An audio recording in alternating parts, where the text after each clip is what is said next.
اللہ تعالیٰ عنہ کہتے ہیں ہم بچے تھے، پچھلی صفوں میں ہوتے تھے، تو جب نبی کریم صلی اللہ علیہ وسلم آپ نماز کا سلام پھیرتے تو ہمیں آواز نہیں آتی، جب لوگ استغفر اللہ استغفر اللہ استغفر اللہ کہتے ہمیں پتہ چلتا نماز ختم ہو گئی ہے۔ فلما انصرفت، پھر نبی کریم اپنا چہرہ مبارک ہماری طرف پھیرتے تو حضرت ثوبان رضی اللہ تعالیٰ عنہ کہتے ہیں آپ کی زبان مبارک پہ یہ کلمات ہوتے، اللہم انت السلام ومنک السلام تبارکت یا ذا الجلال والاکرام، اے اللہ تو سلامتی ہے، سلامتی تجھ سے مل سکتی ہے، تیرا چہرہ بابرکت اور عزت والا ہے۔ پھر ایک صحابی ہیں معاذ بن جبل رضی اللہ تعالی عنہ، یہ واحد صحابی ہیں جن کا بازو پکڑ کے رسول اللہ نے کہا تھا میں تم سے محبت کرتا ہوں۔ حضرت معاذ تڑپ کے کہنے لگے یا رسول اللہ صلی اللہ علیہ وسلم میں بھی آپ سے محبت کرتا ہوں۔ آپ نے فرمایا اگر تمہیں مجھ سے محبت ہے تو فی کل دبر صلاۃ، اپنی ہر نماز کے بعد یہ کلمات اللہ سے ضرور التجا کے طور پہ کہنا۔ وہ کیا تھے؟ ربی اعنی علی ذکرک و شکرک و حسن عبادتک، اے اللہ مجھے توفیق دے کہ میں تیرا ذکر کر سکوں، تو مجھے توفیق دے میں تیرا شکر کر سکوں، تو مجھے توفیق دے میں تیری اچھے طریقے سے عبادت کر سکوں۔ پھر حضرت مغیرہ بن شعبہ رضی اللہ تعالی عنہ کہتے ہیں مجھے میرے صاحب جناب محمد الرسول اللہ صلی اللہ علیہ وسلم نے یہ بات بتلائی کہ فی کل دبر صلاۃ، اپنی ہر نماز کے بعد یہ اللہ کے سامنے اپنی بات ضرور کہنا، کیا اللہم لا مانع لما اعطیت ولا معطی لما منعت ولا ينفع ذا الجد منک الجد، اے اللہ جسے تو عطا کرنا چاہے اس سے کوئی روک نہیں سکتا، اے اللہ جس سے تو روک لے اسے کوئی دے نہیں سکتا، کوئی طاقتور کوئی مالدار کوئی صاحب ثروت نہ کسی کا کچھ بگاڑ سکتا ہے نہ سنوار سکتا ہے جب تک تو نہ چاہے۔ پھر آپ نے فرمایا حضرت عوف بن مالک رضی اللہ تعالیٰ عنہ کہتے ہیں کہ نبی مکرم صلی اللہ علیہ وسلم نے فرمایا جو فی کل دبر صلاۃ المکتوبہ، اپنی فرض نماز کے بعد آیت الکرسی پڑھتا ہے۔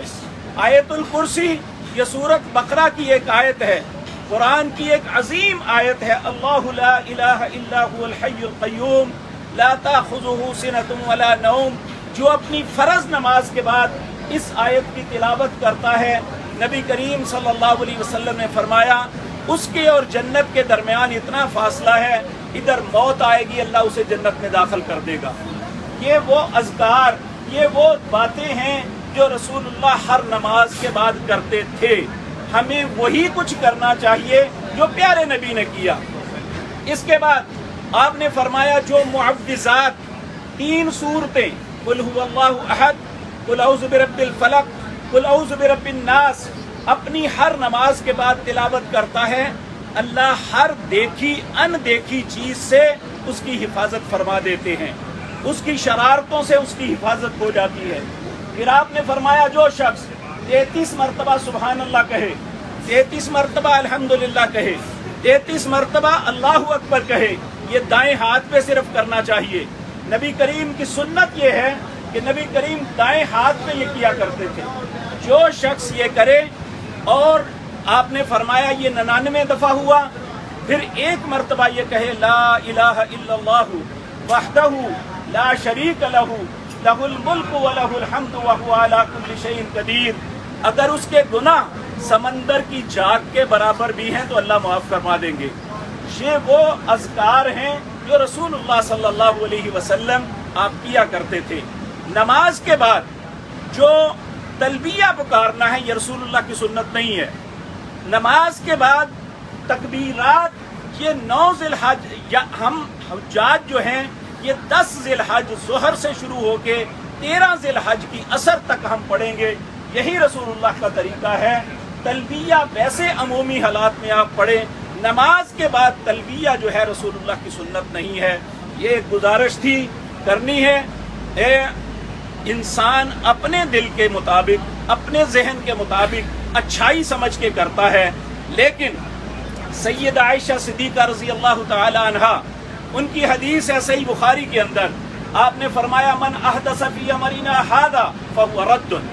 جس بندے نے کوئی بھی ایسا کام کیا نیکی سمجھ کے جو میں نے نہیں کیا، میں نے اس کی تلقین نہیں کی، میں نے خود نہیں کیا، میرے سامنے نہیں ہوا، پھر وہ یاد رکھے وہ اللہ کے ہاں مقبول نہیں ہوگا۔ اس لیے ہمیں صرف وہ عمل کرنا چاہیے۔ یہ نبی کریم صلی اللہ علیہ وسلم کے متعلق اللہ رب العزت نے قرآن کریم کے اندر فرمایا، سورۃ محمد اس کا 3 رکوع، یا ایھا الذین آمنوا اطیعوا اللہ واطیعوا الرسول ولا تبطلوا اعمالکم، اللہ اور اس کے رسول کی اطاعت میں عمل کرنا، وگرنہ اعمال برباد ہو جائیں گے۔ اللہ ہمارے اعمال کی حفاظت فرمائے۔